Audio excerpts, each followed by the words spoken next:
Hi, welcome again. Today we're going to talk gear again, not quite in the same way that I used to talk gear, where I bought yet another piece of new equipment, but to talk about something that I've had for actually close to a year now, I think, probably 10 or 11 months anyway. The Nikon ZF. And this isn't a proper in-depth review or anything else. It's like all of the other videos I do. It's a waffle about my views on this. Having used this now for 10 or 11 months, I think I've shot, I think it's about 60, 70,000 shots on this now. But I really want, and that's at weddings with various autofocus lenses. But what I really want to talk about today is using the ZF as an alternative actually to my Leica M10. I've had the Leica M10 almost the same sort of length of time, and bought that as a kind of dedicated personal photography camera. I have used it at weddings, but not seriously. I take it along, maybe pop off 20 or 30 shots, but that's it. Whereas this, until the Z6 III came along 3-4 months ago, this was my main camera, having replaced the Z6 II, as this has finally got some decent face and eye autofocus. Used back then, until I got the Z6 III, it's not my second camera, not my backup, kind of equal with the ZF, the D780, because, and I'm just digressing slightly, D780 had this now for 4 years. I think on this, I don't know, it must be at least 150,000 shots now. It is my favourite ever camera, with the 58 1.4 lens on. Gives images which are just totally, for me, perfect. They sum up my wedding photography. They've got wonderful character, sharp enough, beautiful colours. The camera itself is an absolute joy to use. I can use this for an entire wedding without even thinking about the battery. It's got live view, proper live view, and I can actually use it. It's just, as I say, at a wedding it's a joy to use, and I still use it at every wedding. But today I want to talk about the ZF not as a wedding camera, but as a camera for personal use, and that's probably what most of you have bought this thing for. And I'm guessing a lot of you have also bought it for its ability and suitability for using manual focus lenses. And that's something which is, for me, has really taken off in the last few months, hence the reason why I'm doing this video. Because what I used to do, I still do sometimes, but what I used to do was, the Leica was the camera that I popped on a Leica lens, or an M-mount lens, go out and do my personal photography.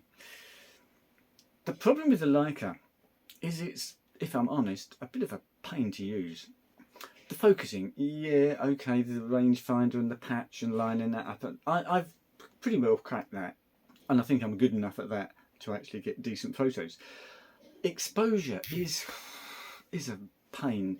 I find if I take a series of 6 shots, all just slightly different composition, sometimes the exposure is up and down all over the place, because it's only using centre weighted metering, and you've only got to move that centre weighted bit onto something that's a different level of brightness, and it will drastically change the exposure, unless you use manual exposure, of course. And then you've got the problem of, in fact, you've still got the same problem, because the metering is still via the centre weighted part.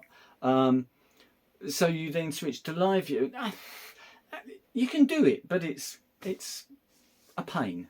Whereas with this guy, it's all very, very simple, straightforward, much easier, much more pleasant. And I know people say, oh yes, use a Leica because it slows you down and makes you think about what you're doing, blah, blah, blah, blah, blah.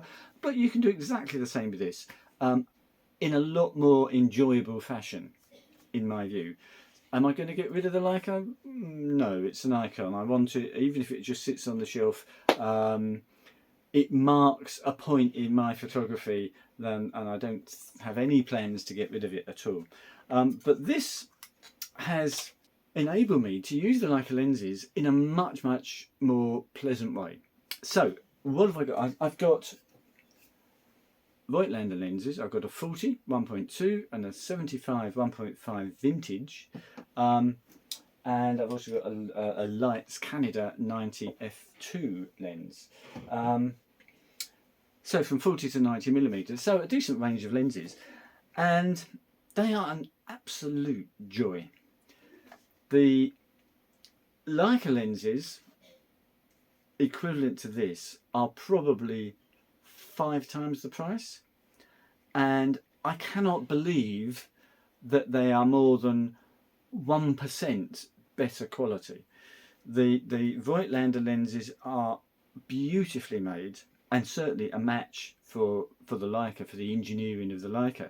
So easily, obviously, good enough, and kind of they work with the Nikon really well.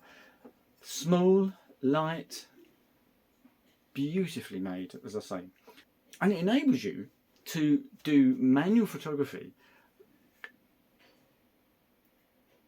without it becoming an obstacle to getting good photos.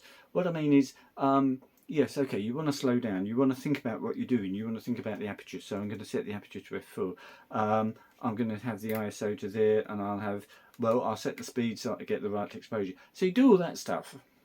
So you've slowed down. But then you want to be able to look, focus, get the shot you want without anything else getting in the way.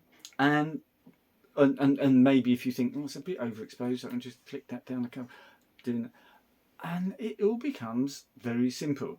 I haven't found that with a Leica. There's always something that's just a bit of a hurdle, a hoop that you've got to jump through. Trust me, if you're thinking about buying a Leica or a ZF, the difference in image quality, and I've tested this myself. I put the same lens on both cameras, taken it as far as I can, the same shot, put them in Lightroom, and they're different. But as to which is better, well, this has got more dynamic range. The colours are slightly more saturated. There's certainly more flexibility in recovering shadows and highlights on this than on the Leica. So why would you want to use the Leica?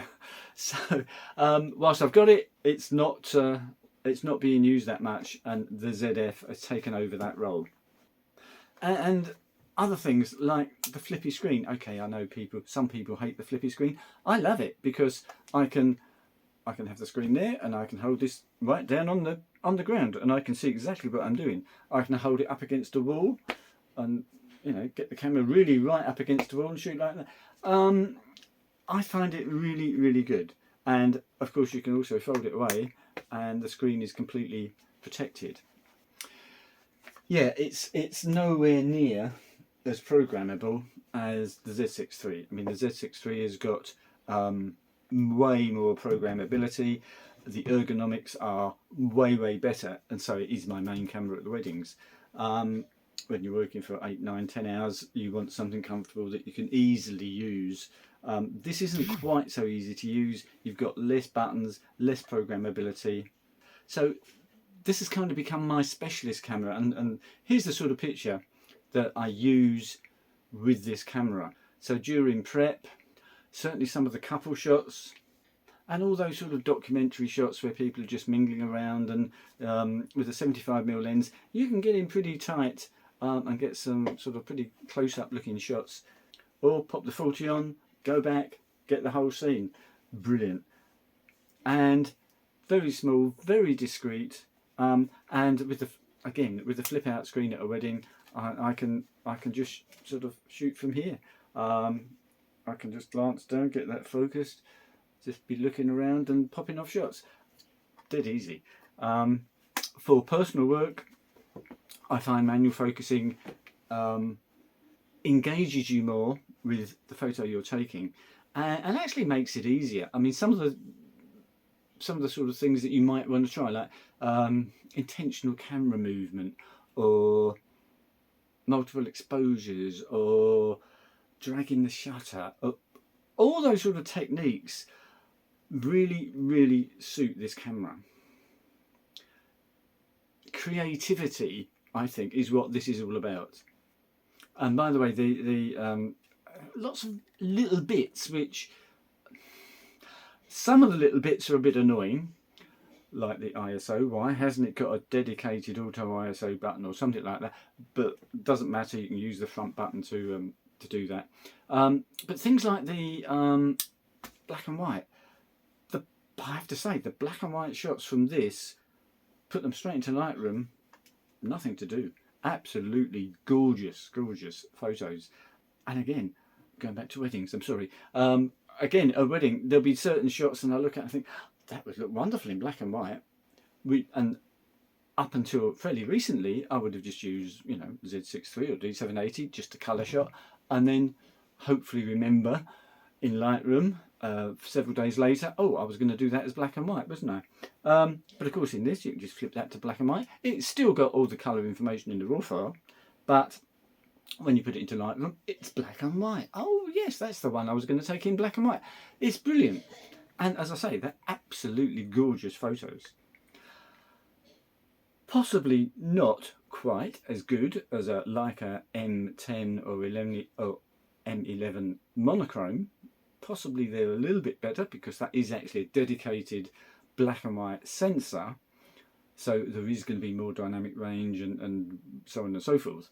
But Nikon have done an excellent job with that. Just one click and beautiful black and white shots. So that's my little waffle about the ZF. If you've got any queries, by all means drop me a message. But yeah, if you're thinking of getting one, do it. It's going to be one of the best cameras you've ever had. Thanks for watching.